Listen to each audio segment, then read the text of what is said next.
Members of the NFL spent part of their Monday night meeting with businesses taking part in the NFL Draft Source program, discussing what their relationship with the NFL partners could look like leading up to the NFL Draft in Green Bay next April. The program aims to connect local and diverse businesses with subcontract opportunities for that event. News 10 Drew West joins us now live in the newsroom after speaking with program participants at that meeting. Drew.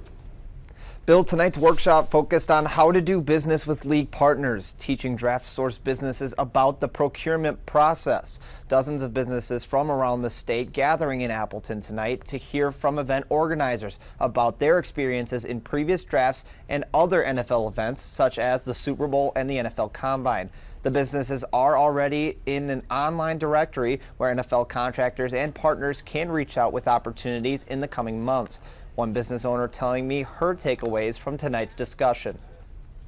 It's nice to know that they're actually going to be looking to help us help them.